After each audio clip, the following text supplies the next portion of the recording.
He built the bomb that ended World War II and spent the rest of his life trying to put the genie back in the bottle. This is the story of the most brilliant and most haunted man of the 20th century. Julius Robert Oppenheimer was born on April 22, 1904, in a world that had no idea what was coming.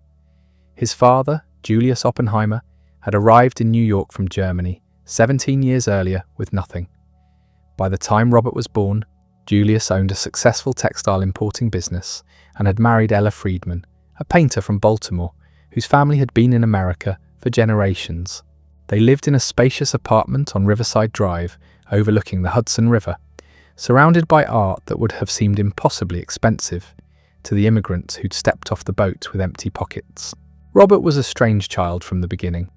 Brilliant but fragile, curious but isolated, desperate to understand everything, but struggling to connect with anyone. At age 5, his grandfather gave him a collection of minerals during a visit. Most children would have played with the pretty rocks for a few days and moved on. Robert became obsessed. He labelled each specimen, researched its properties, and began a correspondence with geologists who assumed from his letters that they were writing to an adult. When the New York Mineralogical Club invited Mr. J. Robert Oppenheimer to deliver a lecture, they discovered their expert was 11 years old. The boy who stood before them that evening was tall for his age, thin, with unsettling blue eyes that seemed to look through people rather than at them. He delivered his lecture without notes, answering questions from actual scientists with a precision that left the room silent. His parents sat in the back, proud but not surprised. Robert had taught himself to read before anyone thought to teach him. But genius came with a price. He had almost no friends. The other children at the ethical culture school, where his parents enrolled him, found him odd and off-putting. He spoke like a professor, not a child. When they played games, he stood apart, watching with that analytical stare that made everyone uncomfortable. He preferred books to people, ideas to conversation, solitude to company. His mother worried. His father assured her it was simply who Robert was. Then came the illness. At age 12, Robert contracted dysentery during a family trip to Europe. What should have been a mild case turned severe. For months he lay in bed, his body wasting away, unable to keep food down. The doctors could do nothing but wait and hope. His parents watched their brilliant son fade, certain they were going to lose him. But slowly, impossibly, he recovered. When he finally returned to school, he'd missed an entire year. His parents made a decision that would shape everything that followed. Rather than forcing Robert back into the social nightmare of being a year behind his peers, they hired a tutor and sent him to a ranch in New Mexico to recover his strength.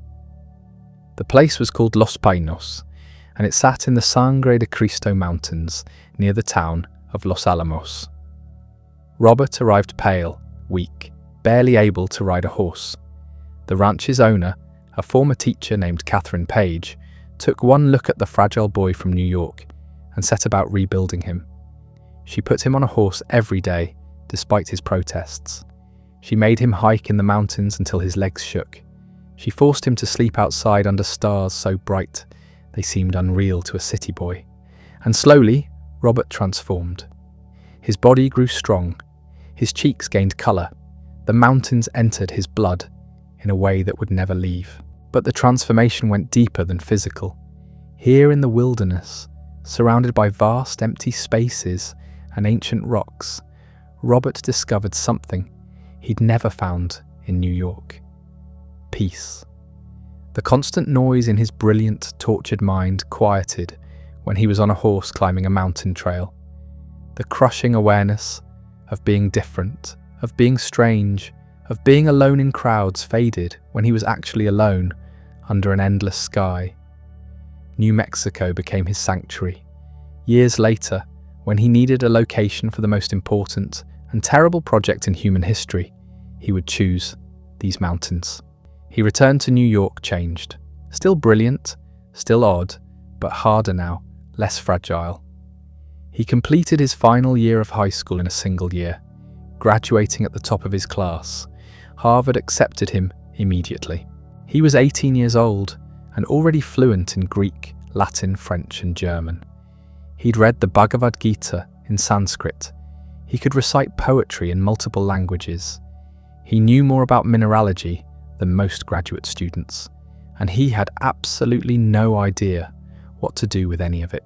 Harvard in 1922 was full of young men preparing to take their places in America's ruling class.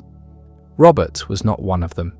He studied chemistry because it seemed practical, but his real education happened in conversations with professors who recognized they were dealing with something unusual. He took graduate courses as an undergraduate. He audited classes in philosophy and literature that had nothing to do with his major. He worked obsessively, sleeping 4 hours a night, surviving on coffee and cigarettes, pushing himself towards something he couldn't name. The other students avoided him. He was arrogant without meaning to be, correcting professors in class, finishing other students' sentences, radiating an intensity that made casual friendship impossible. He tried. He joined the hiking club, but turned every nature walk into a forced march that left everyone else exhausted. He attended parties and stood in corners, nursing a single drink all night, watching the social rituals he couldn't decode. He was lonely in a way that pure solitude never made him. Then he discovered physics, not the simple mechanics he'd studied in introductory courses, but quantum mechanics, the new physics, the revolution happening in Europe, where Heisenberg and Bohr and Einstein were tearing apart the comfortable certainties of Newton and rebuilding reality from scratch. This was something different. This wasn't just knowledge to be memorized and regurgitated. This was a mystery at the heart of existence itself. Matter wasn't solid. Energy and mass were interchangeable. Particles could be waves and waves could be particles. Nothing was certain, only probable. The universe at its deepest level was strange beyond imagining. Robert read everything he could find. Most of it was in German. That didn't slow him down. He realized within weeks that the cutting edge of physics wasn't happening in America at all. The real work was being done in Göttingen, in Cambridge, in Copenhagen. If he wanted to be part of the revolution, he had to go to Europe. He graduated from Harvard in 3 years, summa cum laude, with a degree in chemistry that he already knew was useless. His parents were delighted. His father offered to fund graduate studies anywhere Robert wanted. There was only one place to go. Cambridge University's Cavendish Laboratory was where the atom had been split. J.J. Thomson had discovered the electron there. Ernest Rutherford, the greatest experimental physicist alive, ran the place like a kingdom, and Robert wanted desperately to be part of it. He arrived in England in September 1925, 21 years old, American, Jewish, and completely unprepared for what he found. Experimental physics required patience. It required careful, methodical work with equipment that had to be calibrated and recalibrated. It required the ability to spend months on a single measurement, repeating the same procedure over and over until the data was clean. Robert had none of these qualities. His hands shook. His mind raced ahead to implications and theories, while the apparatus in front of him produced nothing but noise. He broke equipment. He contaminated samples. He drove the laboratory assistants to distraction with his inability to follow simple protocols. Rutherford watched this brilliant, neurotic young American struggle and recognized a simple truth. Robert Oppenheimer was never going to be an experimentalist. His genius lay elsewhere. The realization devastated Robert. He'd come to Cambridge to work with the greatest experimental physicist in the world, and he was failing. His letters home grew darker. He stopped sleeping. He stopped eating properly. His mother, reading between the lines of his increasingly frantic correspondence, begged him to come home. He refused. He would not admit defeat. Then something broke. The exact details remain disputed. Some accounts say he tried to poison his tutor, Patrick Blackett, leaving an apple laced with chemicals on his desk. Others say it was a breakdown, not attempted murder. What's certain is that Robert had a crisis severe enough that the university brought in psychiatrists. His parents were notified. For a brief moment, it seemed his academic career might be over before it truly began. But the psychiatrists found no madness, only an extreme case of depression and anxiety brought on by failure and isolation. The university agreed to let him continue on one condition. He had to see a psychiatrist regularly, and he had to leave Cambridge. There was another option available. Max Born, one of the founders of quantum mechanics, had written to Rutherford asking if he had any promising students who might come to Göttingen. Rutherford suggested Robert. It saved him.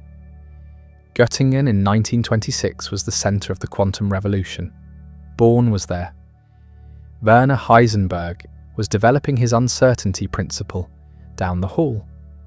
Wolfgang Pauli visited regularly. Paul Dirac was working out the mathematics of quantum mechanics. And suddenly Robert was surrounded by people who thought like he did. Theorists who lived in their minds, who cared about equations and symmetries and the deep structure of reality rather than the tedious work of laboratory measurements. He flourished immediately. The depression lifted. The anxiety faded. He worked 18-hour days and loved every minute. Born recognised what Rutherford had seen, that Robert's gift was for theory, for seeing connections between different areas of physics, for asking the right questions even if he couldn't always answer them. Within months, Robert was publishing papers. Within a year, he was contributing to the foundations of quantum mechanics itself. The work consumed him completely. He barely noticed that Europe was changing around him.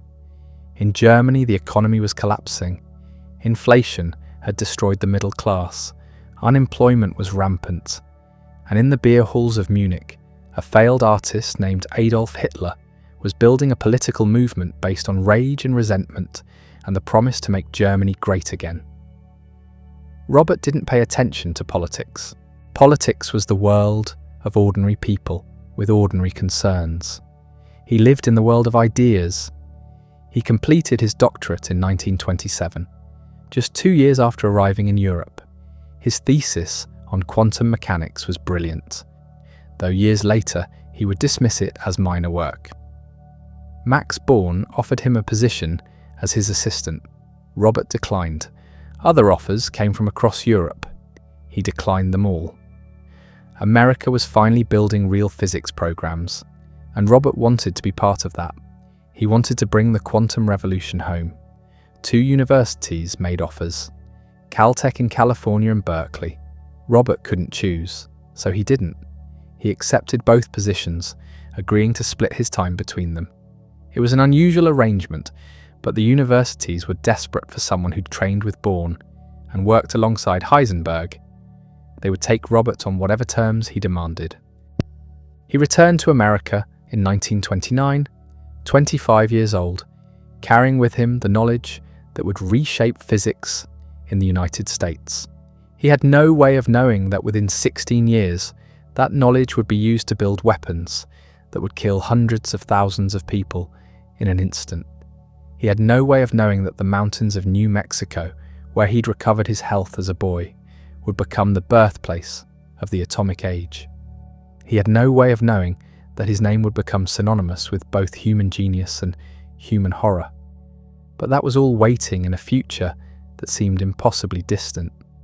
For now, he was simply a brilliant young physicist coming home to build something new. Robert arrived at Berkeley in the fall of 1929 with a European education and an American accent that hadn't quite settled on which side of the Atlantic it belonged to.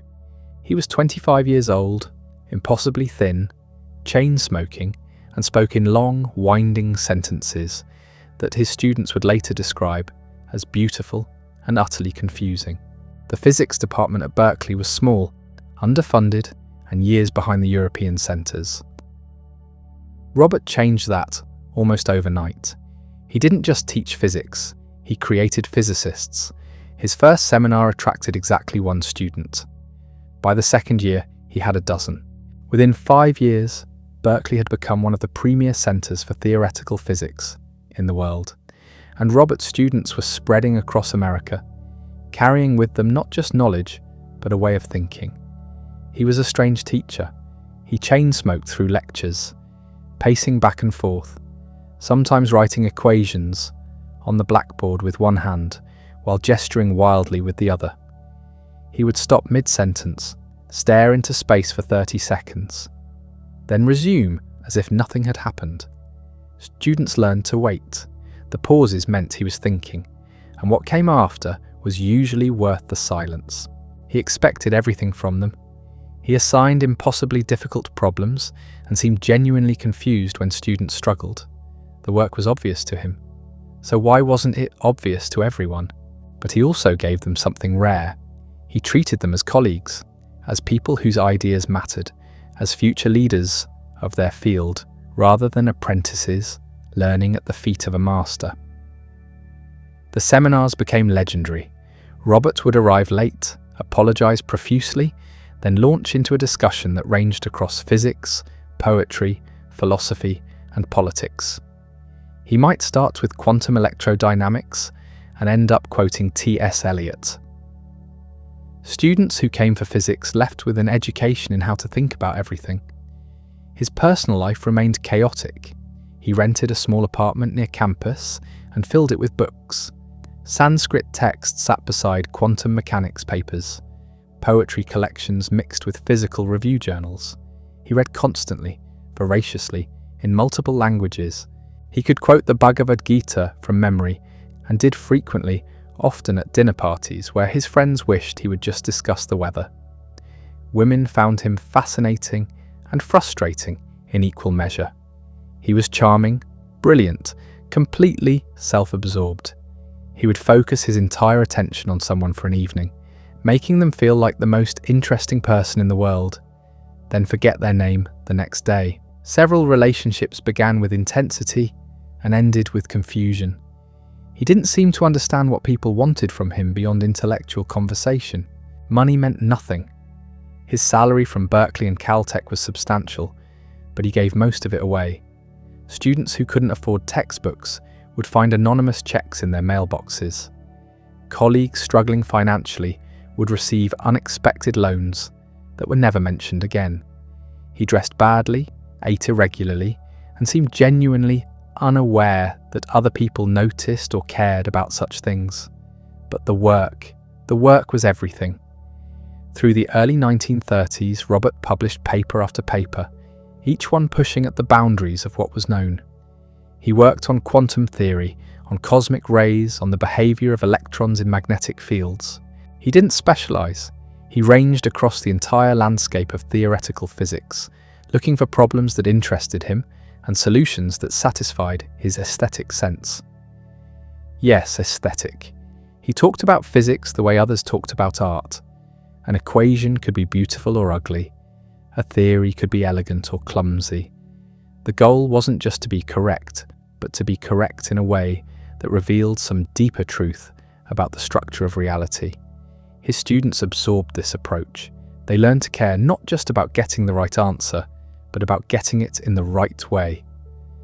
Robert's influence on American physics wasn't just technical, it was cultural.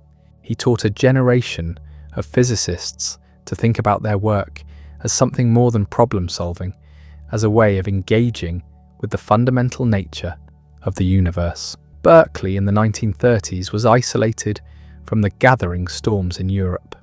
Robert knew what was happening. He read the newspapers. He heard from colleagues fleeing Germany as Hitler consolidated power. Jewish scientists were being driven from their positions. Books were being burned. The universities that had trained him were being destroyed from within. He responded with his checkbook. He sent money to refugee organizations. He sponsored visa applications for scientists trying to escape. He hired refugees when he could, and helped find positions for them when he couldn't, but he didn't fully grasp what was coming. None of them did. The scale of what would happen was beyond imagination. In 1936, Robert's father died. The death hit him harder than he expected. Sam Oppenheimer had never understood his son's work, never quite believed that theoretical physics was a real career, but he'd supported it anyway. Now he was gone, and Robert inherited a substantial fortune. He didn't change his lifestyle. He still dressed badly, still forgot to eat, still gave money away to anyone who seemed to need it. But the inheritance meant he could support more refugees, fund more scholarships, help more struggling students. He did all of it quietly, almost embarrassed by his own generosity. His mother had died in 1931. Robert had been in California, teaching, when the telegram arrived. He returned to New York for the funeral, stayed a week, then went back to Berkeley and never mentioned it again. Friends who tried to offer condolences were met with polite deflection. He didn't discuss emotions. He discussed physics. The pattern was becoming clear. Robert could engage with the abstract, with ideas and theories and the behaviour of subatomic particles, but the concrete world of human feeling remained foreign territory. He could explain quantum mechanics to a room full of students, but he couldn't explain what he felt about his mother's death. He could calculate the behaviour of electrons with extraordinary precision, but he couldn't navigate the simple human interactions that others managed without thought. Yet people were drawn to him. His students loved him despite his oddness. Perhaps because of it, he made them feel part of something important, part of a project larger than themselves. They forgave his absent-mindedness, his occasional cruelty when he forgot they weren't as quick as he was, his tendency to lose interest mid-conversation and drift away into his own thoughts. The late 30s brought personal change. In 1939, Robert met Jan Tatlock at a party in Berkeley. She was a graduate student in psychiatry, beautiful, brilliant, and deeply troubled. They began a relationship that was intense, passionate, and utterly unstable. Jean suffered from severe depression. She would disappear for days, then reappear as if nothing had happened. Robert had no idea how to help her. He tried in his clumsy way, but depression wasn't something you could solve with equations. She introduced him to left-wing politics. The Communist Party was active in Berkeley, organising workers, fighting fascism in Spain, pushing for social change. Robert had never paid attention to politics before. Now he started attending meetings, donating money to causes, reading Marx and Engels alongside his physics journals. He never joined the party. At least he would later testify under oath that he never joined. But he moved in those circles, knew those people, believed in many of their goals. The FBI began keeping a file on him. It would eventually run to thousands of pages. They noted his associations, his donations, his attendance at meetings. They didn't understand that Robert's politics, like everything else about him, were abstract. He believed in justice because injustice offended his sense of order. He opposed fascism because fascism was ugly and brutal. But he never became a true believer. He was too much of an individualist, too skeptical of dogma, too aware that reality was more complicated than any political theory could capture. His relationship with Jean ended badly. They broke up, got back together, broke up again. The cycle repeated until finally it stopped. Years later, Jean would die by suicide. When Robert heard the news, he said nothing to anyone, but those who knew him well said something changed in him that day. Another door closed, another part of the world of ordinary human connection became inaccessible.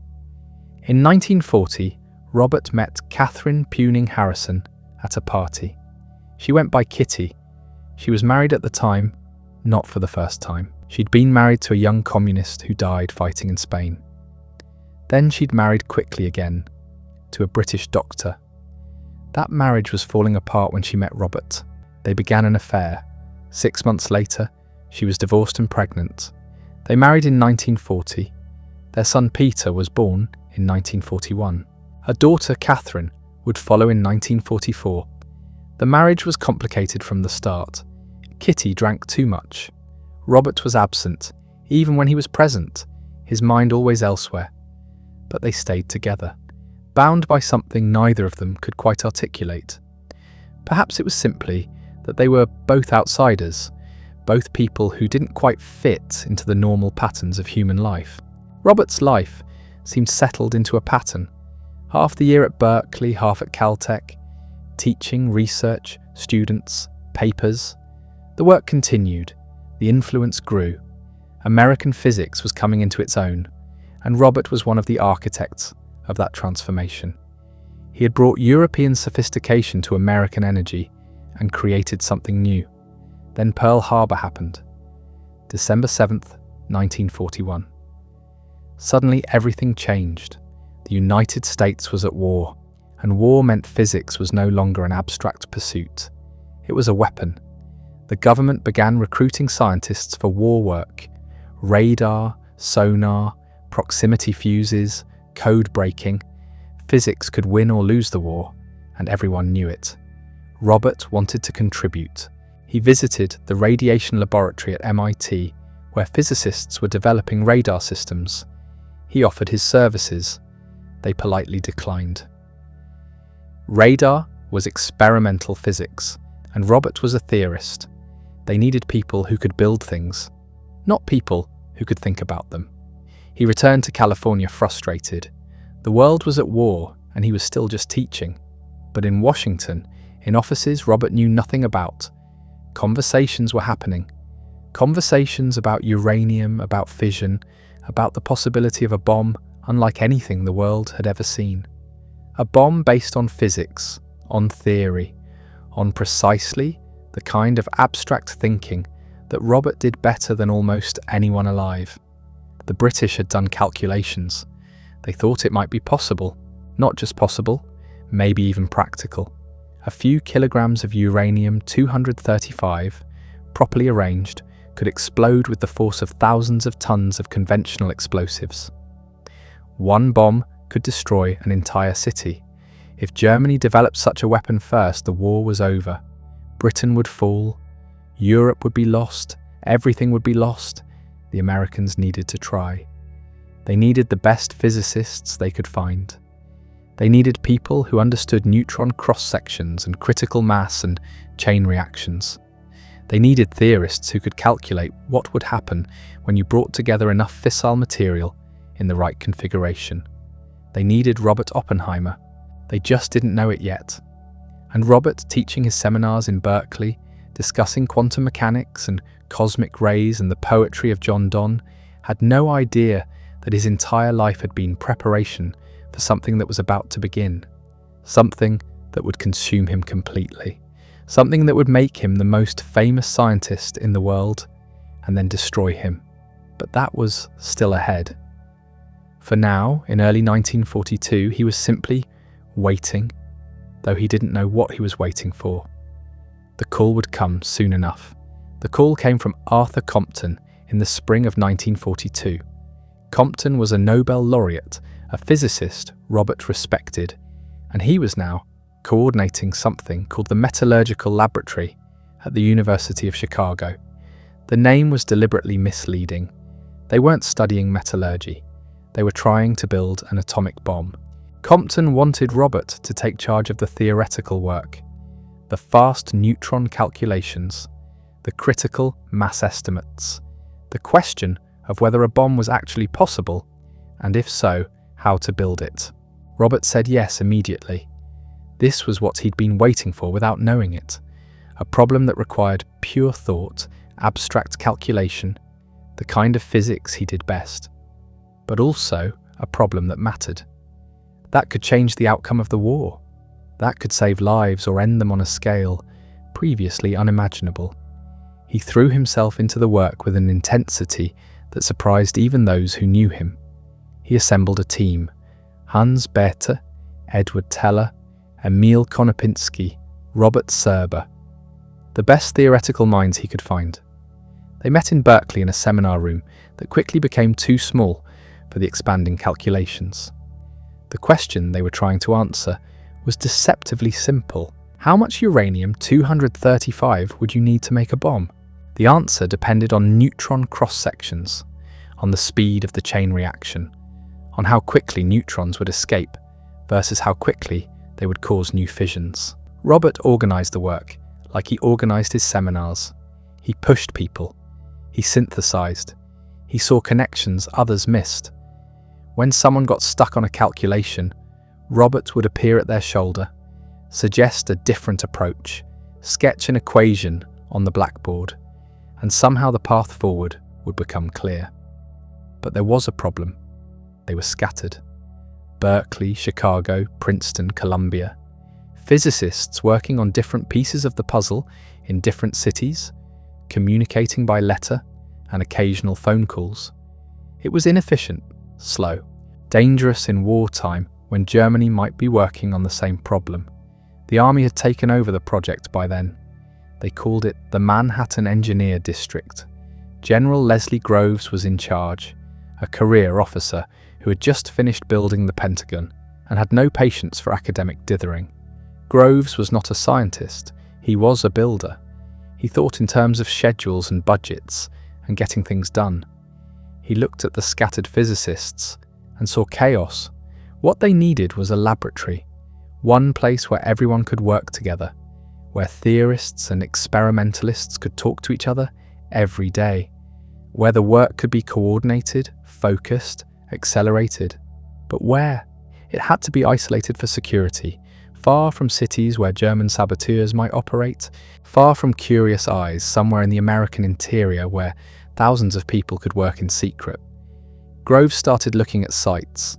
He needed someone to run this laboratory, someone who understood the physics, someone who could manage scientists, a notoriously difficult breed, someone who could work with the military without being crushed by it. The obvious choices all had problems.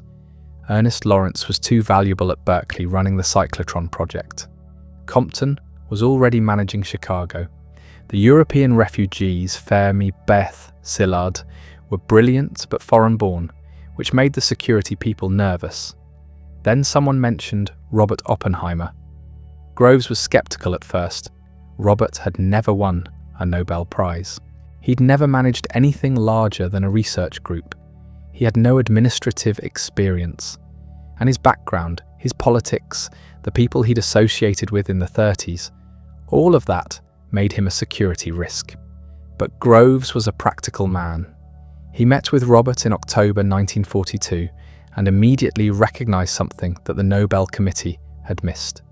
This was someone who could lead, who could see the whole picture, who could translate between the abstract world of theory and the concrete world of engineering and military necessity. Robert had a vision already forming, not just a laboratory, but a community, a place where scientists could live and work together, where the barriers between disciplines would dissolve, where theorists and experimentalists, chemists and metallurgists could collaborate without the usual academic boundaries. Groves asked Robert where such a place should be. Robert knew immediately. He'd been riding in New Mexico since his 20s. There was a boys' school on a mesa near Santa Fe, a place called Los Alamos. The school was struggling financially. The location was perfect. High desert, isolated, beautiful in a stark way. 7,000 feet above sea level, with views of the Sangre de Cristo Mountains. Groves visited the site in November. It was cold. The dirt roads were barely passable. The school buildings were primitive. It was in the middle of nowhere. Perfect. The decision was made. Los Alamos would be the laboratory, and Robert Oppenheimer, the theoretical physicist who'd never managed anything, who'd never built anything, who'd spent his career thinking about stars and quantum mechanics and poetry, would be its director. He was 38 years old. The appointment was announced quietly. No press releases, no public acknowledgement, just orders. Report to Site Y, bring your team. The work begins now. Robert spent the winter recruiting. He visited laboratories across the country.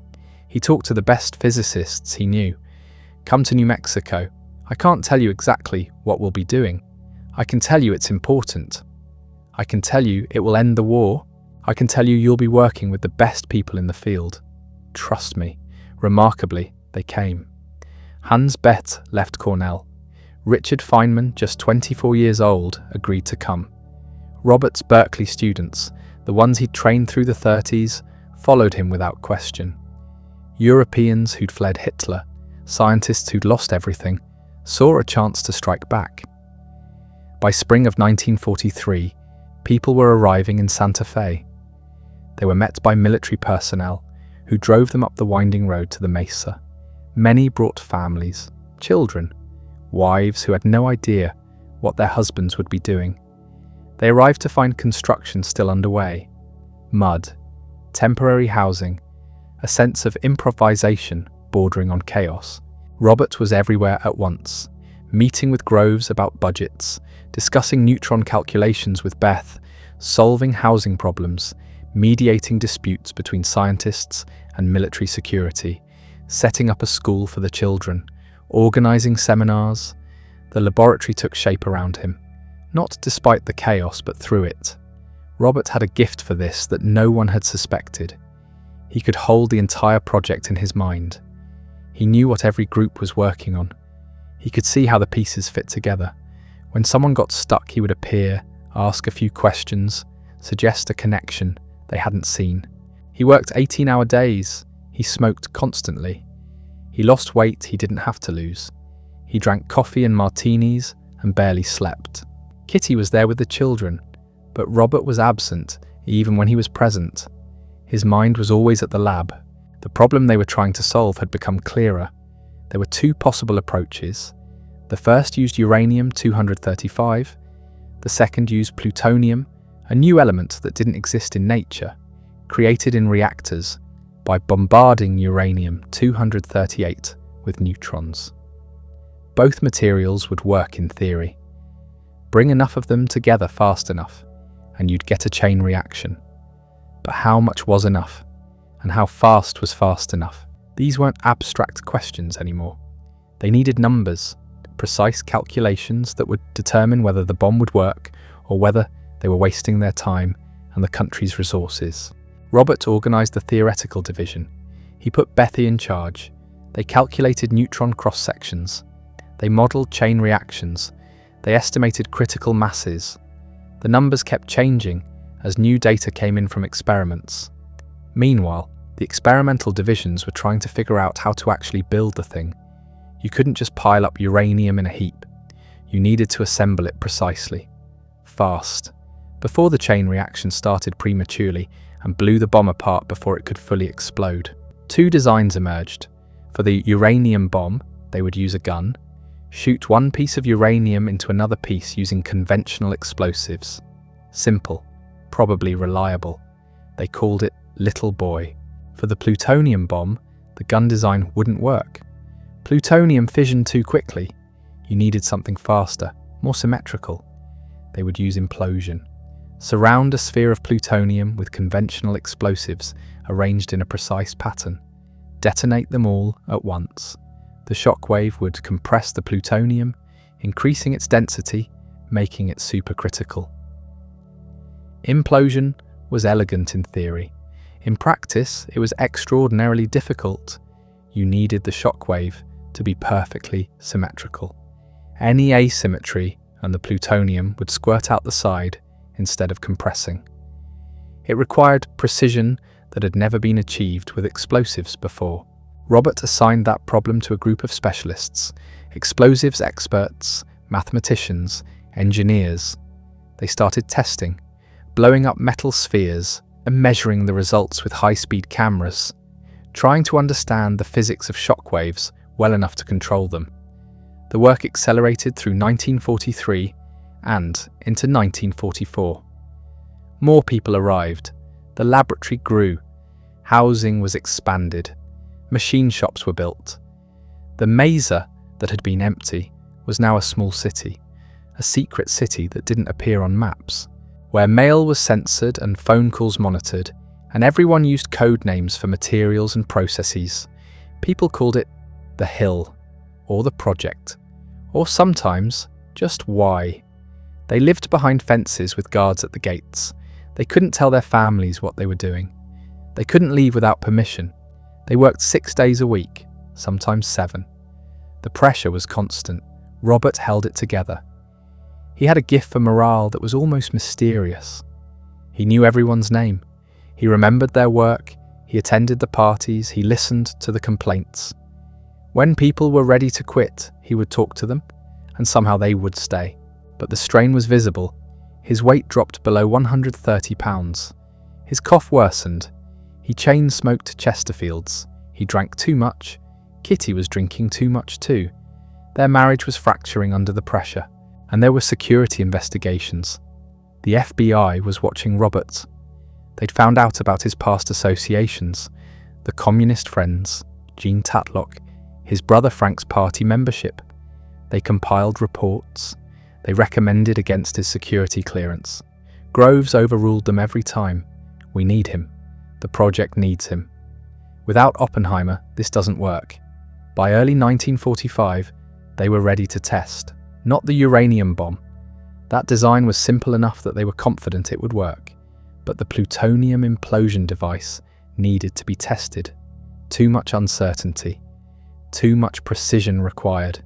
They needed to know it would work before they used it in combat. The test was scheduled for July. They chose a site in southern New Mexico, a stretch of desert called Jornada del Muerto, Journey of Death, an old Spanish name for a waterless plain where travelers had once died of thirst. Robert named the test Trinity. No one asked why. Some thought it came from John Donne, batter my heart, three-personed God. Others thought it was just Robert being Robert. Obscure, literary, finding poetry in physics. They built a tower, 100 feet tall, steel. They would place the bomb at the top and detonate it in the air to better measure the effects. Around the tower, they set up instruments, cameras, spectrographs, pressure sensors. They needed data. They needed to understand what they had created. The bomb was assembled in pieces at Los Alamos, then driven south in a convoy. The plutonium core travelled separately, carried in a special case, guarded by men with machine guns. Nothing could go wrong. Not now.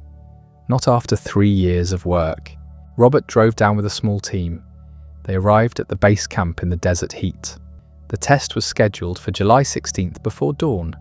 Now they could only wait and wonder what they had built and whether it would work and what it would mean if it did. The device sat on top of the tower, a 5-foot sphere of metal and wires and high explosives wrapped around a core of plutonium the size of an orange. They called it the Gadget, a deliberately bland name for something that might change everything. Robert stood in the control bunker 10,000 yards away. It was 3 a.m. Rain was falling. Lightning flickered across the desert sky. The irony wasn't lost on anyone. They were about to create their own lightning. A lightning that would dwarf anything nature could produce. The countdown had been delayed twice already. Weather, technical problems, nerves. Some of the scientists were taking bets on what would happen. Would it work? Would it fizzle? Would it ignite the atmosphere and destroy the world? That last possibility had been examined mathematically months earlier. The conclusion was that it couldn't happen. Probably. Almost certainly.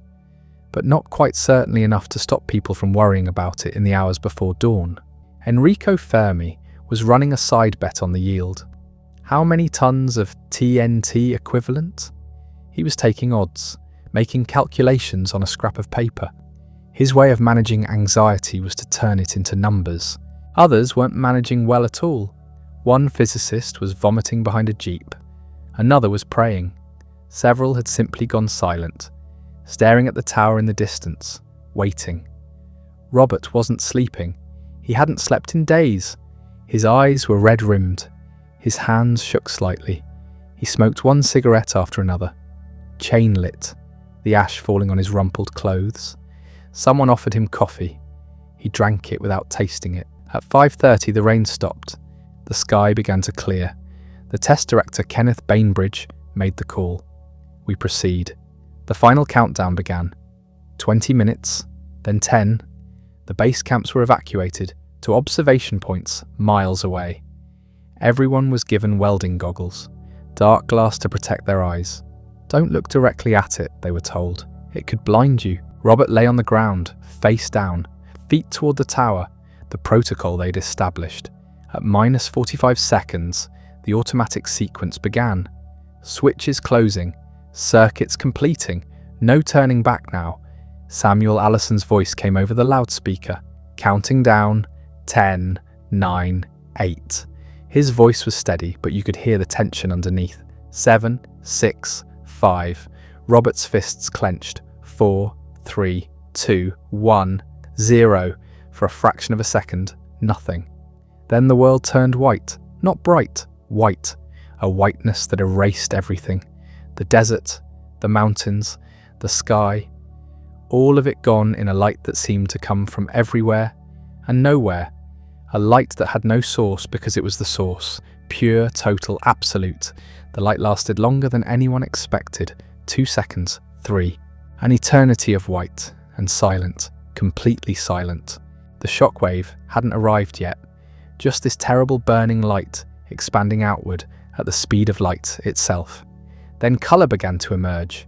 First purple, then orange, then a yellow-white so intense it hurt to look at, even through the welding glass. A fireball rose, growing, expanding, climbing into the sky like a living thing, like something that wanted to escape the earth. The shockwave hit 30 seconds later, a physical blow, the air itself punching outward. People staggered, windows shattered in buildings miles away. The sound came with it. Not an explosion exactly, a roar, a sustained tearing noise, like the earth itself was being ripped apart.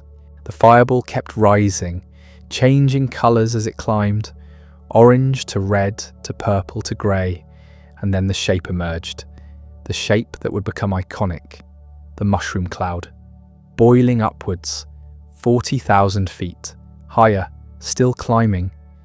The desert floor where the tower had stood was gone, vaporized. In its place was a crater, and surrounding the crater, the sand had been transformed, melted, fused into a new substance, green glass, radioactive glass, that glowed faintly in the darkness. They would later call it Trinitite. Robert stood slowly. He removed the welding goggles. His face was illuminated by the fading light of the fireball. Someone near him said, "It worked." It had worked. Beyond anyone's most optimistic predictions. The yield would later be calculated at 21 kilotons, 21,000 tons of TNT equivalent, from a sphere the size of a softball. E equals mc squared made visible, made real, made terrible. Robert's reaction in that moment became the subject of debate and analysis for decades after. What did he feel? What did he think? Years later, he would claim he thought of a line from the Bhagavad Gita. "Now I am become death, the destroyer of worlds." A poetic memory, perhaps. Or perhaps accurate. He was a man who thought in literary references, who processed the world through the lens of ancient texts and modern physics. But in the moment, according to those who stood near him, he said something simpler. He said, "It worked." And then he seemed to stumble. Someone caught his arm.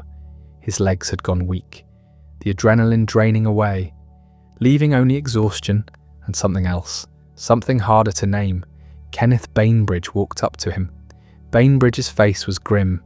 He shook Robert's hand and said, "Now we are all sons of bitches?" The scientist began to cheer, celebrating, shaking hands, slapping backs. They had done it. 3 years of impossible work, and they had actually done it. The thing they'd been told couldn't be done. The thing that shouldn't have been possible. They had turned theory into reality. They had split the atom and released its power. But not everyone was celebrating. Some stood silent, watching the clouds still rising into the dawn sky, watching it spread out at the top, flatten, form that distinctive mushroom shape, thinking about what it meant, what they had created, what would come next. Robert drove back to Los Alamos that day. The scientist threw a party, drinking, dancing, relief and triumph mixed together. But Robert left early. He went back to his office, sat at his desk, stared at nothing. Kitty found him there, hours later. She asked if he was all right. He didn't answer immediately. When he did, he said he was thinking about the Japanese cities, about what this weapon would do to them. She said nothing. There was nothing to say. They both knew what was coming. The news reached Washington within hours. Truman was at the Potsdam Conference, negotiating with Stalin and Churchill over the shape of post-war Europe. He received a coded message. Baby successfully born. Truman was elated. He now had leverage. The weapon that might end the war. The weapon that might save hundreds of thousands of American lives that would be lost in an invasion of Japan. The weapon that would demonstrate American power to the Soviets. All the strategic calculations suddenly shifted. At Los Alamos, the work continued immediately. No time to rest, no time to process what they'd witnessed. They had to prepare the operational bombs, the uranium gun-type device called Little Boy, the plutonium implosion device called Fat Man. These weren't test articles, these were weapons, designed to be loaded onto aircraft and dropped on cities. The target committee had been meeting for months, choosing cities. The criteria were specific: military significance, industrial capacity, urban density. And one more requirement: cities that hadn't been heavily bombed yet. They wanted clean targets, places where they could measure the weapon's effects without interference from previous damage. The list narrowed: Hiroshima, Kokura, Niigata, Nagasaki. These were the names, the places that might cease to exist. The committee discussed them in abstract terms: target characteristics, blast radius, estimated casualties, numbers on paper. Not people, not cities full of families and children and ordinary lives. Robert attended some of these meetings. He didn't object, didn't protest. Years later, he would be asked about this. Why didn't you speak up? Why didn't you use your influence to stop it? His answer was complicated, evasive. He said he was a scientist, not a policymaker. He said the decision wasn't his to make. He said the war had to be ended. All of these things were true, and all of them were insufficient. The truth was messier. Robert was exhausted. The 3 years at Los Alamos had hollowed him out. He'd given everything to the project, every ounce of energy, every bit of will. He'd held together a community of brilliant, difficult people. He'd solved impossible technical problems. He'd managed egos and crises and security investigations. And now it was done. The weapon existed, and he couldn't quite process what that meant. He was also still thinking like a physicist. The bomb was a problem solved, a question answered. Could it be done? Yes. They'd proven it. The next question, should it be done, was outside his framework, outside his training. He'd spent his entire life in the world of pure thought, abstract mathematics, theoretical physics. Now that theory had become real, had become a weapon that would kill hundreds of thousands. And he didn't have the tools to think about that clearly. Some of his colleagues tried to stop it. Leo Szilard drafted a petition, arguing that the bomb shouldn't be used without warning, that a demonstration should be arranged, that Japan should be given a chance to surrender before cities were destroyed. 69 scientists signed it. Robert was not among them. He later claimed he never saw the petition, that it never reached him. This may have been true, or it may have been convenient. Others argued for a demonstration, detonate a bomb over Tokyo Bay, or in an uninhabited area, show the Japanese what they were facing, give them a chance to surrender, with honour, save lives on both sides. These proposals were considered and rejected. Too risky. What if the bomb failed? What if the Japanese weren't impressed? What if they shot down the aircraft? The demonstration idea died in committee. The final decision was made at the highest levels. Truman, his advisors, the military leadership. They decided to use the weapon, to use it without warning, to use it on cities. The rationale was strategic. End the war quickly, save American lives, demonstrate power, send a message to Stalin. All of these factors weighed together. The conclusion seemed inevitable.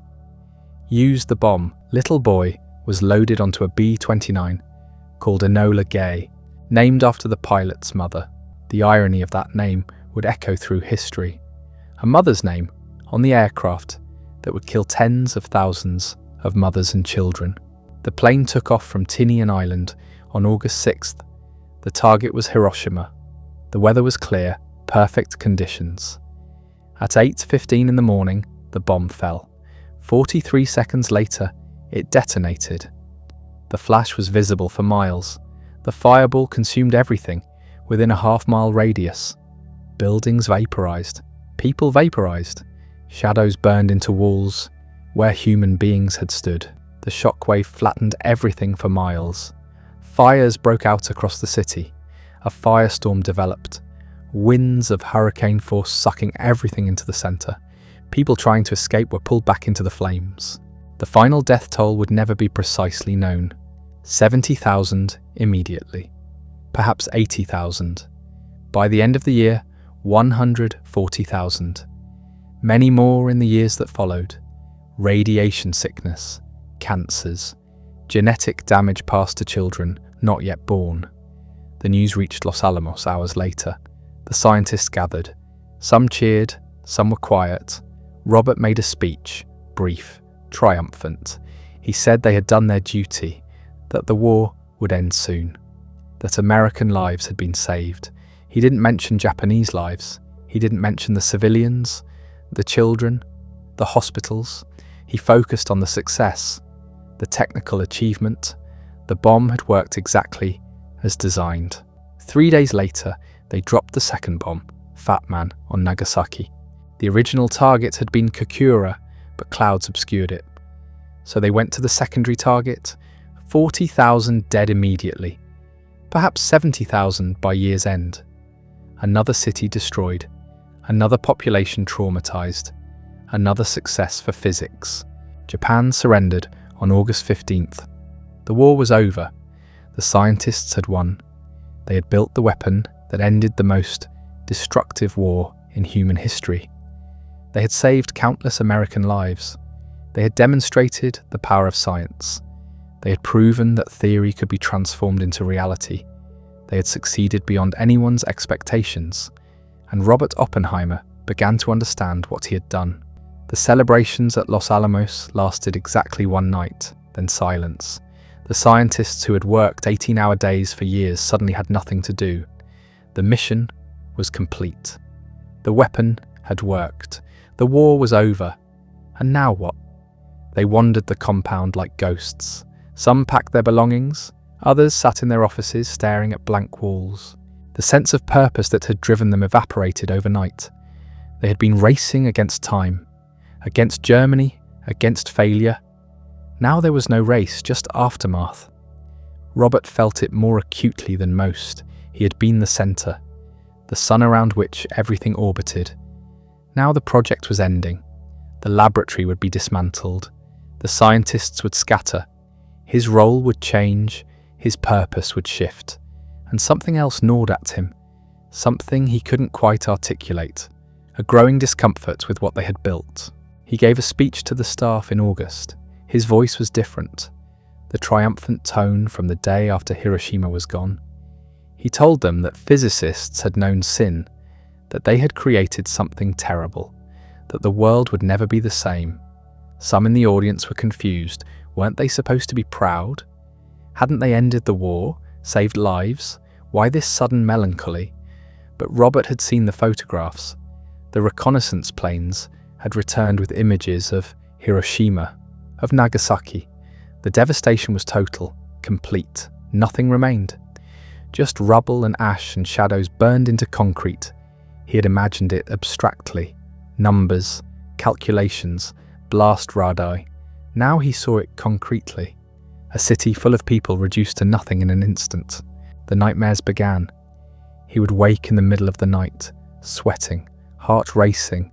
He told friends later that he could see the faces, the people who had been in those cities, the ones who had vaporized, the ones who had burned, the ones who had died slowly from radiation.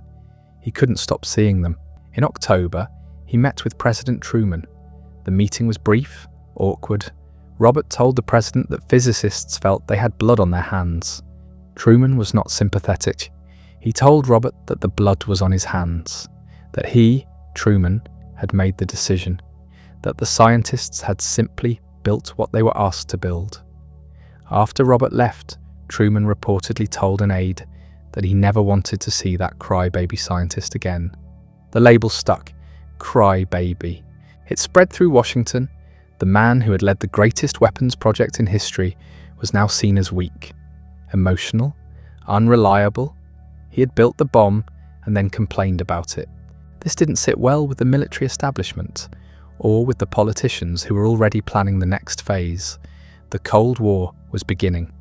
The Soviet Union was the new enemy, and America needed more bombs, better bombs, bigger bombs. Robert opposed this. He began speaking publicly about international control of atomic weapons. He argued for sharing nuclear technology with other nations under strict oversight. He believed that a monopoly was dangerous, that it would lead to an arms race, that humanity needed to find a different path. These positions made him enemies, powerful enemies. The hydrogen bomb became the focal point of the conflict. Edward Teller had been pushing for it since before Hiroshima. A fusion weapon, far more powerful than the fission bombs they had built. Theoretically, unlimited in yield. The ultimate weapon. Teller wanted it desperately. Robert did not. In October 1949, the General Advisory Committee of the Atomic Energy Commission met to discuss the hydrogen bomb. Robert chaired the committee. They debated for days the technical feasibility, the strategic necessity, the moral implications. In the end, the committee voted against pursuing the hydrogen bomb. They called it a weapon of genocide. They argued that its only purpose would be the mass killing of civilians, that it had no legitimate military use. The report they issued was unequivocal. We recommend strongly against development. This recommendation was ignored. In January 1950, President Truman ordered the development of the hydrogen bomb to proceed. Robert had lost. His influence was waning. The government no longer trusted his judgment. The Cold War was escalating. The Soviet Union had tested its first atomic bomb in August 1949. America needed to stay ahead. Morality was a luxury they couldn't afford. Robert continued his opposition. Quietly at first, then more openly. He gave speeches, he wrote articles.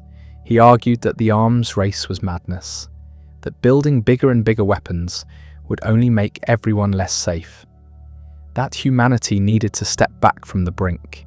His arguments were logical, eloquent, persuasive, and completely ineffective. The FBI had been watching Robert for years. His past associations, his left-wing politics, his friends who had been communists, all of this was documented, filed away, waiting to be used. J. Edgar Hoover had thick files on Robert Oppenheimer. When Robert became inconvenient, those files became weapons.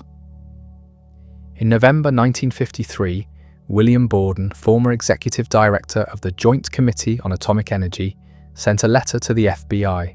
The letter stated that more probably than not, J. Robert Oppenheimer is an agent of the Soviet Union. The accusation was based on old associations, youthful indiscretions, friendships from the 1930s. There was no new evidence, no proof of espionage, just suspicion and innuendo. The letter triggered an investigation. In December, President Eisenhower ordered that a blank wall be placed between Robert Oppenheimer and any secret data. His security clearance was suspended. The man who had led the Manhattan Project, who had clearance for the most sensitive weapons program in history, was suddenly deemed a security risk. The hearing began in April 1954. It was called a Personnel Security Board hearing, not a trial, but it felt like one. Robert sat at a table facing 3 judges, his lawyers beside him, prosecutors across the room. Witnesses were called, testimonies given, old friends testified against him. Edward Teller took the stand. He didn't accuse Robert of disloyalty, but he said he would feel more comfortable if the nation's security were in other hands. The damage was done. The hearing lasted 4 weeks. Robert testified for hours, answering questions about his past, his friends, his politics, his opposition to the hydrogen bomb. He was exhausted, humiliated. The proceedings were supposed to be confidential, but transcripts leaked to the press. The whole country watched as America's most famous scientist was torn apart. The verdict came in May. The board voted 2-1 to deny Robert's security clearance. The official reason was defects in his character. Not disloyalty, not espionage, just character defects. His judgment was questioned. His opposition to policy was held against him. His past associations were deemed disqualifying. The man who had built the atomic bomb was exiled from the weapons program he had created. The scientific community was shocked. Many rallied to Robert's defense. Einstein wrote letters. Other physicists protested, but the decision stood. Robert's career in government was over. He was 50 years old. The most productive years of his life were behind him. He returned to Princeton, to the Institute for Advanced Study, where he had been director since 1947. He tried to focus on physics, on teaching, on administration. But something was broken. He became more withdrawn, more contemplative. He read Sanskrit. He studied Eastern philosophy. He gave occasional lectures. He appeared on television sometimes. A sage figure, white-haired, gaunt, speaking in careful, measured tones about science and ethics and the human condition. But the fire was gone. The intensity that had driven the Manhattan Project had burned out. His health declined. He had always been thin. Now he became skeletal. Chain smoking had destroyed his lungs. In 1965, he was diagnosed with throat cancer. The disease was aggressive, the prognosis poor. He underwent surgery, radiation treatment. Nothing worked. The cancer spread. In December 1966, President Johnson awarded Robert the Enrico Fermi Award. It was a gesture of rehabilitation, an acknowledgement that the hearing had been unjust, that his contributions had been valuable. Robert accepted the award. He was too weak to give a long speech. He simply thanked everyone and sat down. He looked ancient, a ghost of the man he had been. 2 months later, on February 18, 1967, Robert Oppenheimer died at his home in Princeton. He was 62 years old. The official cause was throat cancer, but friends said he had died years earlier, that the hearing had killed him, that the bomb had killed him, that he had been dying slowly ever since that morning in July when the desert lit up with artificial light. The obituaries were respectful. They called him the father of the atomic bomb. They mentioned his brilliance, his leadership, his contributions to physics. Some mentioned the hearing, the controversy, the tragedy of his later years, but most focused on the achievement, the weapon, the end of the war, the dawn of the atomic age. That was his legacy, for better or worse. But what did Robert himself believe? What did he think about his life's work in those final years? He gave hints in interviews, in lectures, in private conversations. He never repudiated Los Alamos, never said it was a mistake, but he expressed deep ambivalence. He quoted the Bhagavad Gita, "Now I am become death, destroyer of worlds." He said physicists had known sin. He argued for disarmament, for international control, for stepping back from the brink. Was he guilty? Did he have blood on his hands? These questions don't have simple answers. Robert didn't drop the bombs. He didn't target the cities. He didn't make the decision to use them without warning. He built the weapon. That was his job. He did it brilliantly, efficiently, ahead of schedule. He led a team of brilliant minds to solve problems that had never been solved before. He created something new in the world, something powerful, something terrible. Could he have refused? Could he have walked away? In 1942, when General Groves offered him the position? Perhaps. But would that have changed anything? Someone else would have led the project. The bomb would have been built anyway, maybe slower, maybe less efficiently, but it would have been built. The physics was inevitable. Once the fission reaction was understood, the bomb was possible. And in war, anything possible becomes actual. Should he have opposed its use? Should he have argued more forcefully for a demonstration? For warning the Japanese? For targeting military installations instead of cities? He could have. Others did, but he didn't. He was focused on building the weapon, on solving the technical problems, on winning the race. The question of how it would be used seemed secondary. Someone else's decision, not his responsibility. This is the defense that many scientists offer. We build tools, others decide how to use them. We discover truths about nature.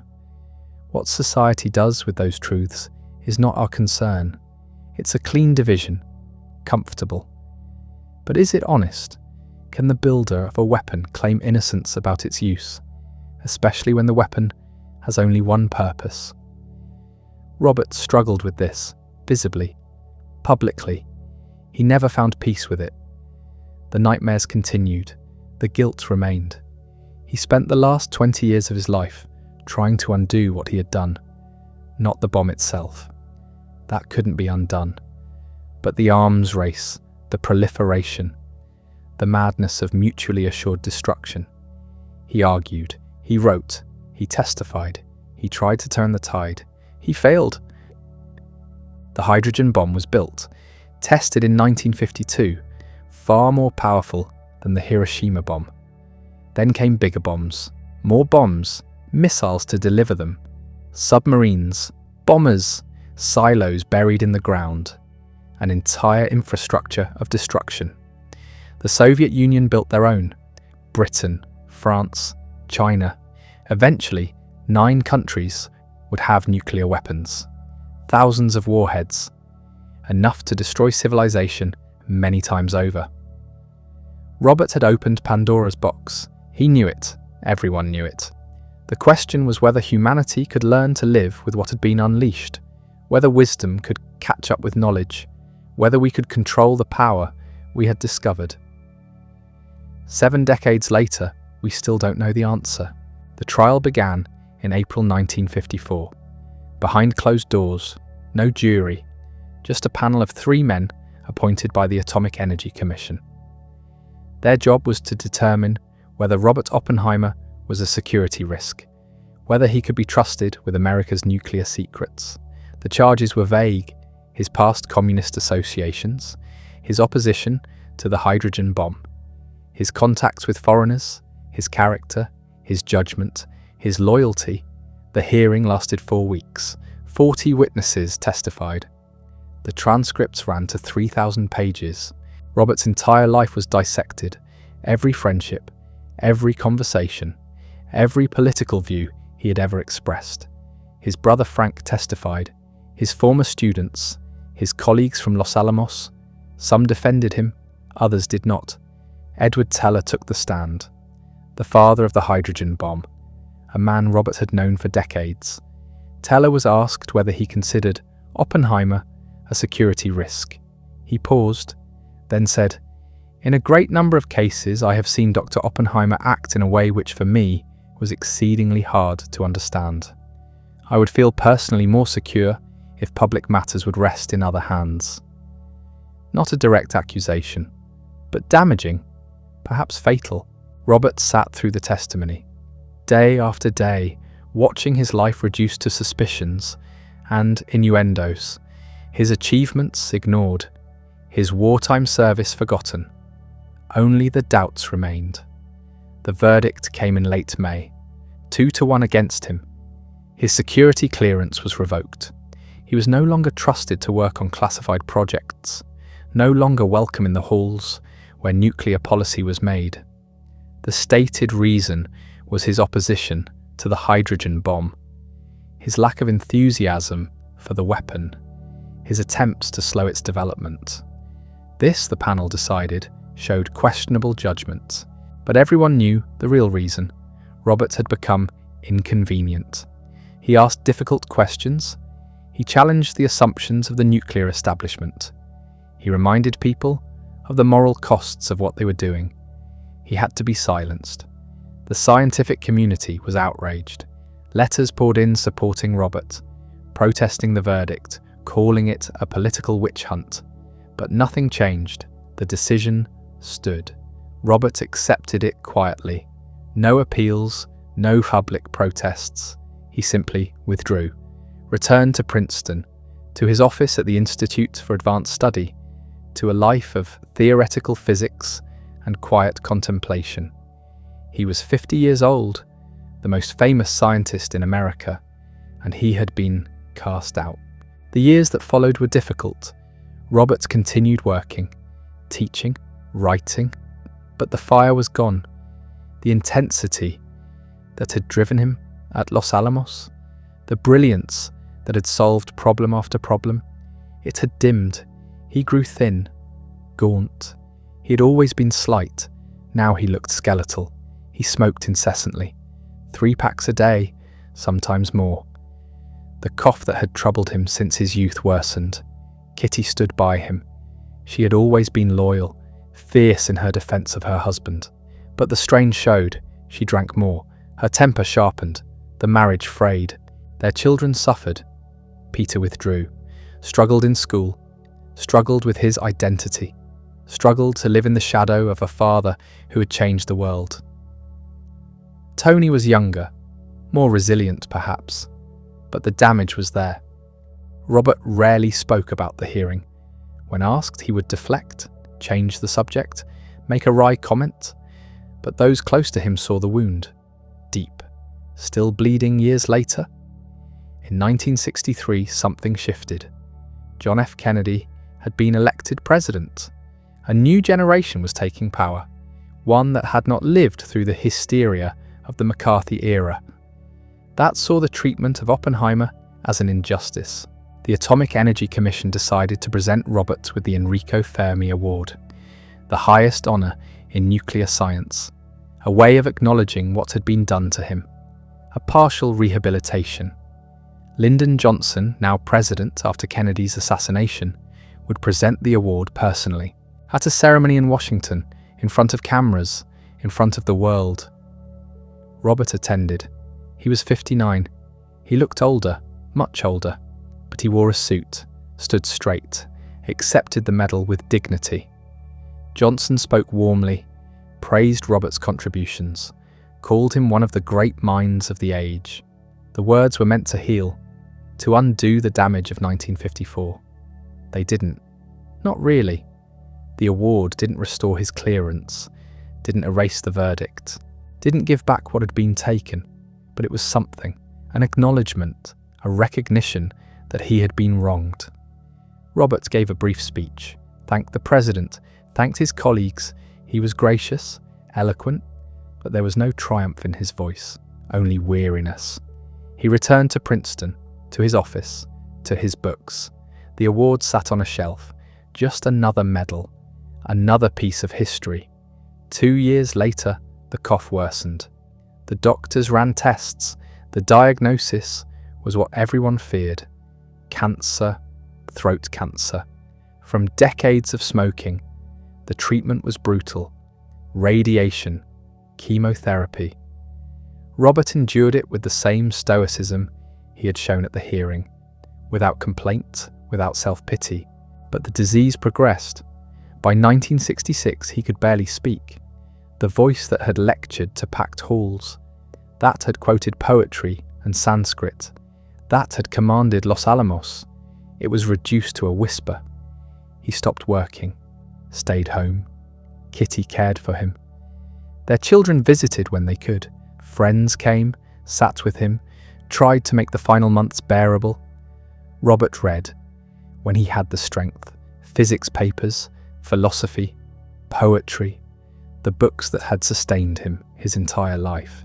He was still searching, still thinking, right to the end. On February 18th, 1967, in his home in Princeton, Robert Oppenheimer died. He was 62 years old. The obituaries were respectful. They recounted his achievements, his leadership at Los Alamos, his contributions to theoretical physics, his later troubles, his rehabilitation. But they struggled to capture the man, the complexity, The contradictions, the brilliance and the flaws, the triumph and the tragedy. Scientists who had known him spoke of his genius, his ability to see connections others missed, his gift for language, his charisma. Students remembered his teaching, his patience, his ability to make difficult concepts clear. But there was always the other side, the arrogance, the cruelty to those he considered inferior, the affairs, the self-destruction, and always, hovering over everything, the bomb. Robert's legacy is inseparable from that moment in July 1945. The flash in the New Mexico desert, the mushroom cloud rising into the sky, everything he did before led to that. Everything after flowed from it. He had wanted to be remembered as a great physicist, to make fundamental contributions to our understanding of nature, to stand alongside Einstein and Bohr and Heisenberg. He didn't. His physics was excellent, important, but not revolutionary, not world-changing. The bomb was world-changing, and so Robert Oppenheimer is remembered not as a physicist, but as the father of the atomic bomb, the man who built the weapon that ended the Second World War, that killed hundreds of thousands, that ushered in the nuclear age. Whether he deserves that title is debatable. Many scientists contributed, many engineers, many administrators. It was a collective effort, thousands of people working together. But Robert was the leader, the face, the symbol, and symbols matter. His name is tied forever to Hiroshima and Nagasaki, to the destruction, to the deaths, to the moral questions that have haunted humanity ever since. Could he have done anything differently? Should he have refused to lead the project? Should he have argued against using the bomb? Should he have fought harder for international control? Perhaps. But would it have mattered? The bomb would have been built regardless. The war would have ended some other way. The nuclear age would have arrived eventually. Robert was brilliant, charismatic, effective, but he was not powerful enough to stop history. He was a scientist, a tool builder. He solved the problems in front of him. He built what he was asked to build. He did his job. The question of what that job meant, what it cost, what it unleashed, those questions consumed him afterward. For the rest of his life, he never found answers, only more questions. Some see him as a hero, the man who helped end the deadliest war in history, who saved American lives by making an invasion of Japan unnecessary, who advanced human knowledge in ways that still matter today. Others see him as a villain, a merchant of death, a man who built weapons of mass destruction and then pretended to have moral qualms, who participated in atrocity and then sought redemption through performative guilt. Both views are too simple. Robert Oppenheimer was neither hero nor villain. He was human, flawed, complicated, brilliant, and broken, capable of great things and terrible things, often at the same time. He made choices, some wise, some foolish, some that saved lives, some that ended them. He lived with the consequences, badly, painfully, without peace. His story is not a morality tale with a clear lesson. It's messier than that, more ambiguous, more real. It's a story about what happens when knowledge outpaces wisdom, when technical ability exceeds moral clarity, when brilliant people make terrible things possible. It's a story about power, who has it, how it's used, what it costs. It's a story about responsibility, whether scientists can claim innocence for the consequences of their discoveries, whether anyone can. And it's a story about humanity, about our capacity for creation and destruction, about our ability to split atoms and split ourselves, to build weapons that could end civilization, and then struggle to find the wisdom not to use them. Robert opened a door that can never be closed. The knowledge exists now, the capability, the threat. We live in the world he helped create, a world of nuclear weapons and nuclear anxiety, of deterrence and proliferation, of the constant awareness that human beings possess the power to destroy themselves. 7 decades have passed since Trinity, since Hiroshima, since Nagasaki. We haven't used nuclear weapons in anger since then. That's something. Perhaps a sign that wisdom is slowly catching up with knowledge, but the weapons remain. Thousands of them, in silos, on submarines, in bunkers, ready to launch, capable of ending civilization in hours. The threat hasn't gone away. It's just become background noise, something we've learned to live with, mostly by not thinking about it. Robert thought about it constantly, until the end. The burden never lifted, the guilt never faded, the questions never resolved. He spent 22 years at Los Alamos building the bomb. He spent 22 years after that trying to undo what he had done. The symmetry is almost poetic, but poetry doesn't undo history. Words don't unspilt atoms. Regret doesn't bring back the dead. Robert knew this. He lived with it. He died with it. His gravestone in the Virgin Islands, where his ashes were scattered, bears no inscription, no epitaph, no final words. Perhaps that's fitting. What words could capture a life like his? What summary could do justice to the complexity, the contradictions? Better to leave it blank, to let the silence speak, to acknowledge that some stories don't have neat endings, some questions don't have answers, some burdens can't be set down. Robert Oppenheimer changed the world, profoundly, permanently. Whether that change was for good or ill, we still don't know. We're still living in his shadow, still grappling with what he unleashed, still trying to find wisdom adequate to the power we possess. The jury is still out, and will be for as long as nuclear weapons exist, for as long as humanity faces the possibility of its own extinction. That's his legacy, not physics equations or teaching awards or medals, but a question that hangs over civilization, a question we still haven't answered. Can we be trusted with the power to destroy ourselves? Robert's question remains unanswered. But something else happened in the decades after his death, something he didn't live to see.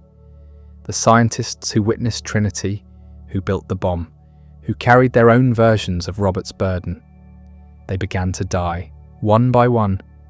The generation that split the atom passed into history, and with them went something irreplaceable, direct memory, the visceral understanding of what nuclear weapons actually do, what they actually mean.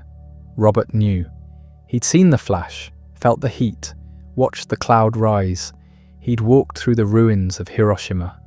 He carried images that no photograph could fully capture. That knowledge shaped everything he said and did afterward. It gave his warnings weight, his advocacy urgency, his guilt dimension. But that generation is gone now. The last survivors of Hiroshima and Nagasaki are dying. The youngest was an infant in 1945. Soon there will be no one left who remembers, no one who can say, "I was there." I saw what happens when you use these weapons.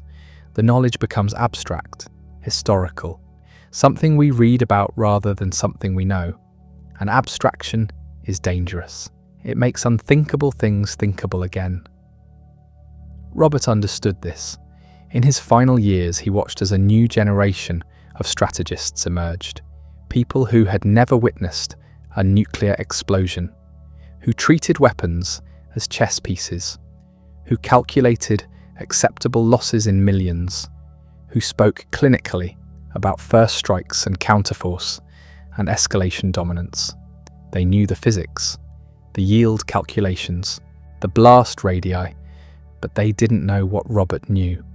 They hadn't seen the shadows burned into concrete, the keloid scars, the children blinded by the flash.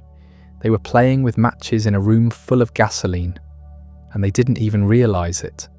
This terrified Robert more than anything, not the weapons themselves, but the forgetting, the normalization, the slow drift toward viewing nuclear war as just another policy option.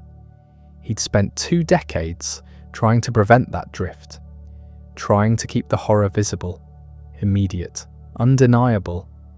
He failed. Not completely, but partially. Enough that the drift continued. Enough that new weapons kept being built. New doctrines developed. New ways of thinking about the unthinkable. By the time Robert died, the world had more nuclear weapons than when he lost his security clearance. Thousands more. The arms race he'd tried to stop had accelerated. The danger he'd warned about had multiplied. His efforts had changed some minds, influenced some policies, slowed some developments, but they hadn't stopped the machine. Nothing could stop the machine. Once you build the first bomb, the logic becomes inexorable. If we can build more, we must. If we can make them smaller, faster, more accurate, we will. If we can put them on missiles, submarines, bombers, we should. The technology drives the strategy drives the deployment drives the doctrine, and suddenly you have 10,000 warheads pointed at cities, at military bases, at each other, all on hair trigger alert, ready to launch in minutes, capable of ending civilization in hours. This is the world Robert helped create, not intentionally, not happily, but undeniably. His brilliance made it possible. His leadership made it real. His choices, however complex their motivations, led here. That's what made the burden unbearable. Not uncertainty about his role, but certainty. He'd done the calculations, built the device, assembled the team, solved the problems, made it work. You can't do all that and then claim innocence. You can't create something and then pretend you're not responsible for what it becomes. Robert never pretended. That's what distinguished him from some of his colleagues. He owned it. The achievement and the horror, the triumph and the tragedy. He lived in that tension until it killed him. But here's what makes his story even more complicated, even more difficult to process. Without the bomb, history might have gone worse, much worse. The invasion of Japan would have killed millions.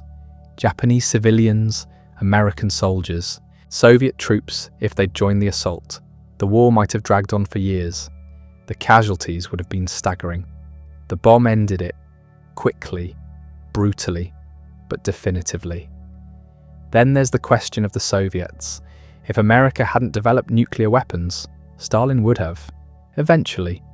The physics was knowable, the technology achievable, a world where only the Soviet Union had atomic bombs. That's a genuinely terrifying thought. So maybe Robert was right the first time. At Los Alamos, when he pushed his team to work faster, solve harder problems, build the bomb before anyone else could. Maybe that urgency saved the world. Or maybe it doomed it. Maybe both. Maybe the question itself is wrong. Maybe we can't know. Maybe the counterfactuals are too complex, the variables too numerous, the outcomes too dependent on factors we can't calculate. This is what Robert lived with. Not just guilt, but uncertainty about whether the guilt was even justified. Not just responsibility, but confusion about whether he'd actually made things better or worse. The trolley problem writ large. Pull the lever, kill some people, maybe save more.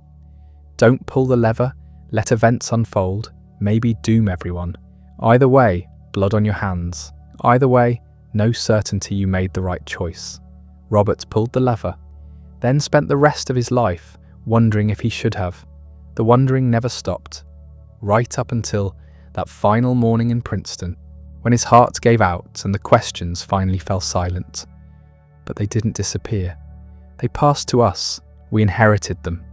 Along with the weapons, the danger, the responsibility. What do we do with this inheritance? This power we didn't ask for? This threat we can't eliminate? Robert didn't have good answers, despite 2 decades of thinking about almost nothing else, despite his intelligence, his experience, his moral seriousness. He never figured out how to put the genie back in the bottle. Maybe because it can't be done. Maybe because once you discover something, you can't undiscover it. Once you build something, you can't unbuild it. Once you cross certain thresholds, you can't go back. We're stuck with nuclear weapons, probably forever, unless civilization collapses. in which case the weapons will likely be part of why it collapses. That's the trap.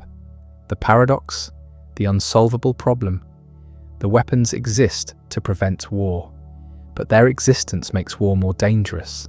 They deter aggression, but they also create new risks, new accidents, new possibilities for catastrophe. They make us safer and less safe simultaneously. Robert understood this. He lived in this paradox. He couldn't resolve it. He could only warn about it, try to manage it, hope that wisdom would eventually catch up with power. That hope is looking more fragile these days. The nuclear taboo that held since Nagasaki feels thinner. The guardrails weaker, the old certainties less certain. New powers are acquiring weapons. Old powers are modernizing arsenals. Doctrines are shifting. Thresholds lowering. The machinery Robert helped build is still running, still dangerous, still capable of ending everything we've built. And the people operating that machinery are further removed from the reality than ever. They've never seen what Robert saw. They don't carry what Robert carried. They're making decisions about weapons they've only studied abstractly. This should terrify us. It should keep us awake at night. The way it kept Robert awake, but mostly it doesn't. We've normalized the threat, made peace with living under the sword, convinced ourselves it won't fall. Robert couldn't do that, couldn't make peace, couldn't normalize, couldn't convince himself. The sword was always visible to him, always present, always one mistake away from falling. He tried to make others see it the same way, to maintain the urgency, the fear, the awareness of what we're actually risking. He succeeded with some, failed with most. The world moved on, accepted the weapons, learned to live with them, stopped thinking about them except when tensions flared. Robert never stopped thinking about them. It destroyed him, slowly, thoroughly, completely. Was that necessary? Should he have let go, made peace with what he'd done, moved on like so many others did? Maybe. Maybe if he had, he would have lived longer, happier, more peacefully. But then we wouldn't have had his voice, his warnings, his refusal to let us forget, his insistence on remembering what these weapons actually are, what they actually do. That voice mattered. It still matters, even though Robert is gone, even though his generation is gone, even though the direct memory is fading. The questions remain. The responsibility remains. The weapons remain. We're the ones who have to answer now.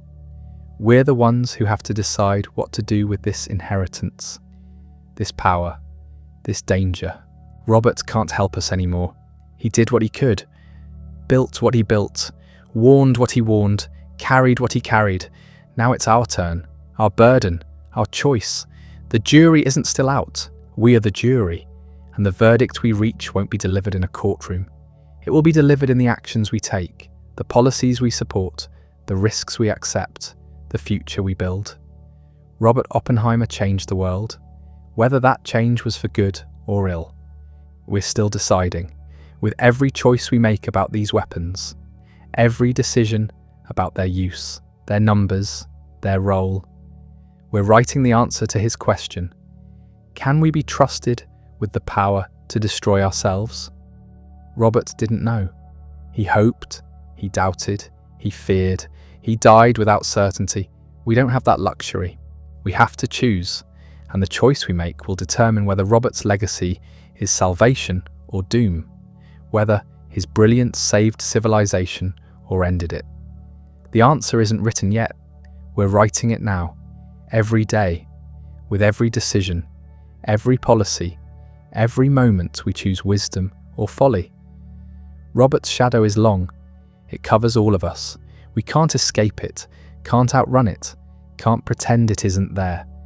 We can only decide what to do in that shadow, how to live with this power, this responsibility, this threat.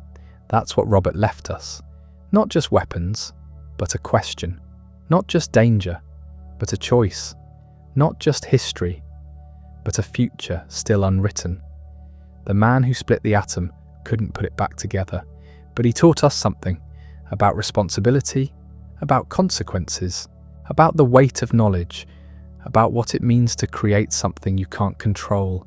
We need that lesson now, more than ever. As the memory fades, as the generation passes, as the danger becomes abstract, we need to remember what Robert knew, what he carried, what he tried to tell us. The power to destroy ourselves exists. We built it, we keep it, we maintain it, and every day we choose whether to be worthy of that power or not. Robert made his choice at Los Alamos, in the hearing room, in his final decades. He chose to carry the burden, to remember, to warn, to never let us forget what we're capable of.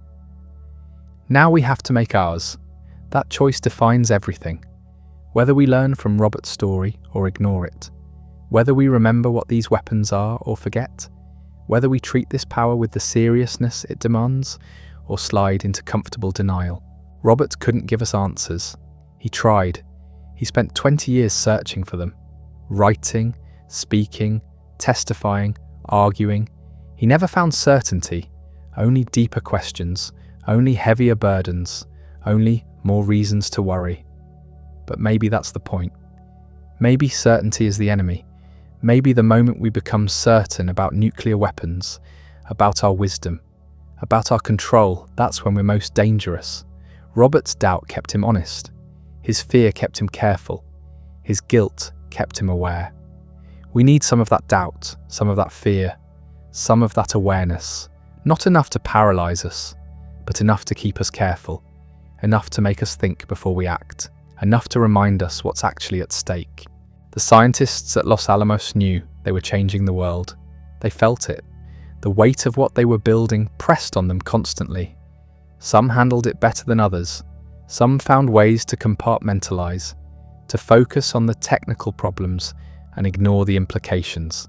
Robert couldn't do that, wouldn't do that. He held the whole picture in his mind.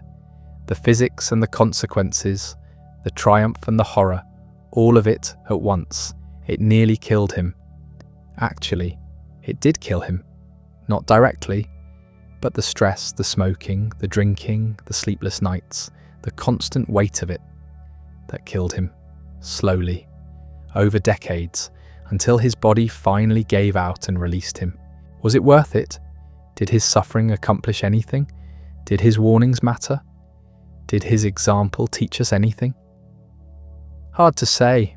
The weapons are still here, more of them than ever, in more hands, with more ways to deliver them. The danger hasn't decreased. In some ways it's increased, but we haven't used them.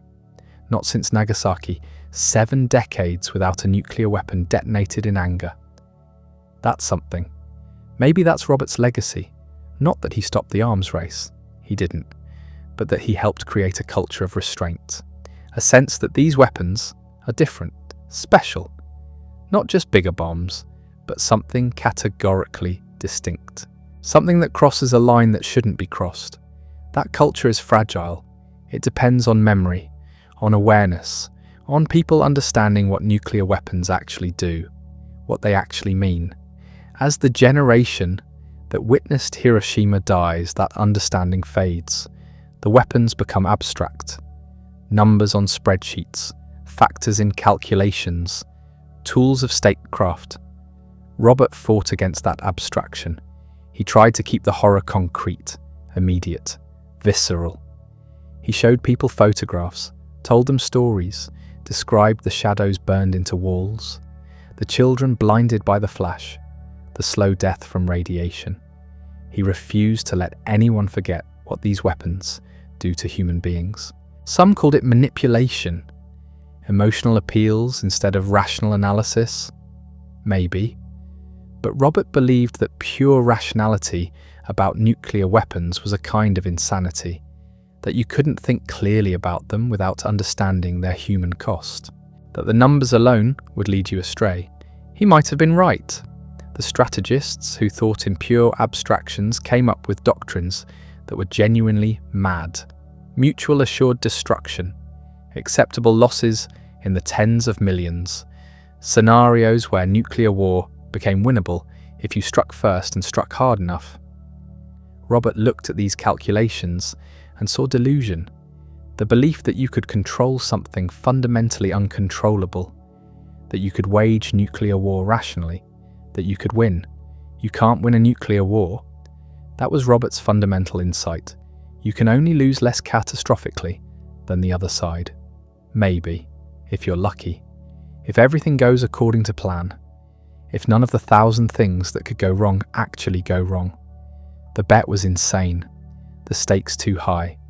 The margin for error too thin. Robert knew this. He tried to make others know it. He mostly failed. But he planted seeds. Ideas that took root. Slowly. Across decades. The notion that nuclear weapons aren't really weapons at all. They're something else. Hostages to fortune. Guarantors of mutual destruction. Things you maintain but never use. The moment you use them, you've already lost. This idea isn't universal, but it's widespread enough to matter. Enough to create hesitation. Enough to make leaders pause before crossing that threshold.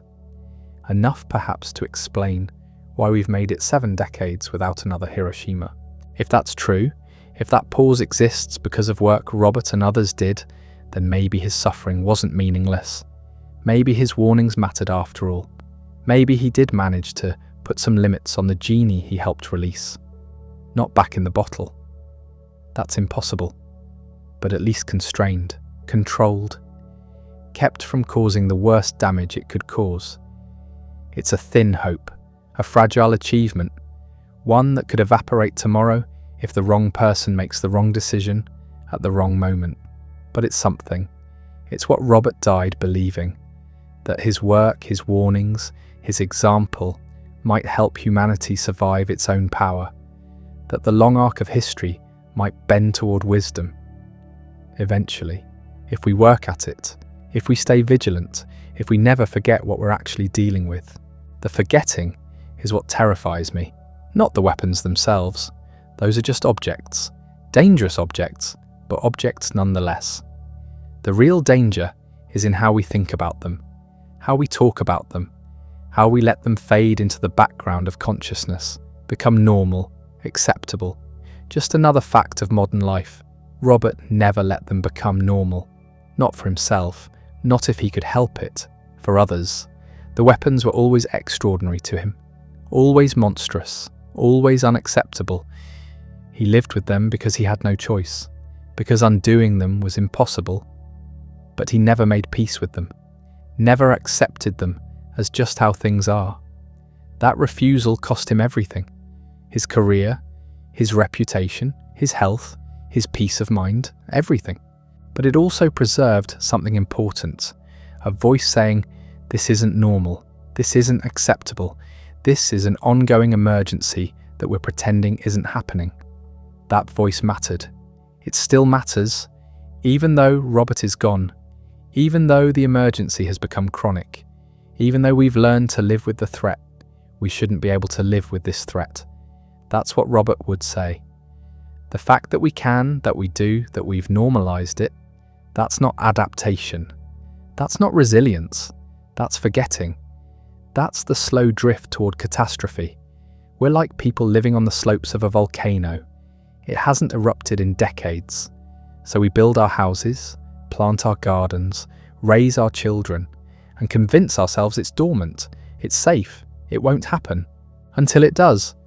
And then all the forgetting, all the normalizing, all the comfortable denial won't matter. The volcano doesn't care that we stopped thinking about it. Robert's ghost is standing on that volcano, pointing at the smoke, reminding us what's underneath, telling us we're not as safe as we think we are, telling us the danger hasn't passed, it's just waiting. Are we listening? I don't know, sometimes.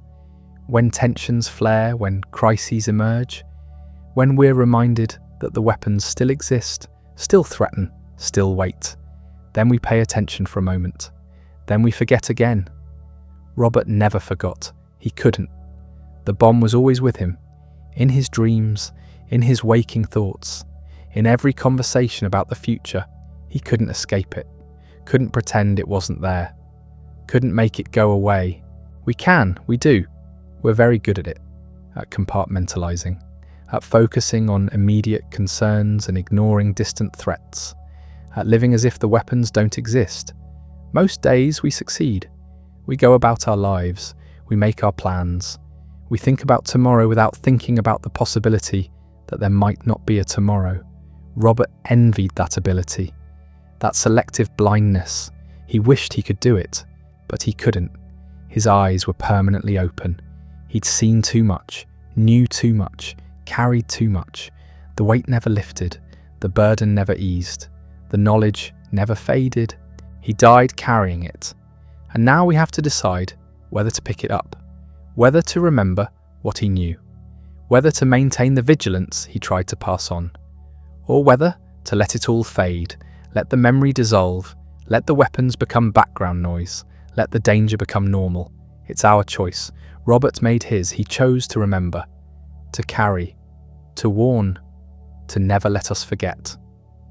Now we choose, every day, with every thought we don't think about nuclear weapons, every moment we let pass without considering the threat, every time we normalize what shouldn't be normal, we're choosing, whether we realize it or not, whether we intend to or not.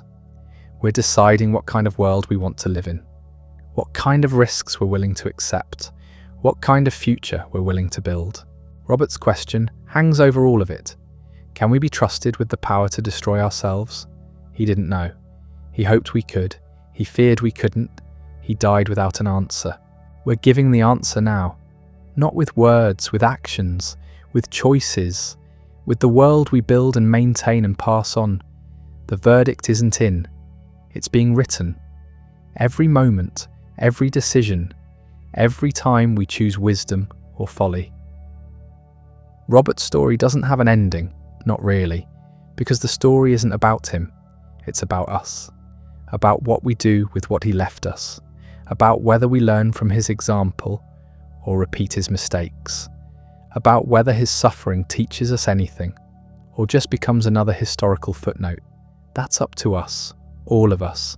The weapons exist, the knowledge exists, the danger exists. We can't change that, but we can change how we respond, how we think, how we choose. We can remember what Robert knew, or we can forget. We can carry what he carried, or we can set it down. We can hear what he tried to tell us, or we can let his voice fade into history. The choice is ours. The responsibility is ours. The future is ours. Robert can't help us anymore.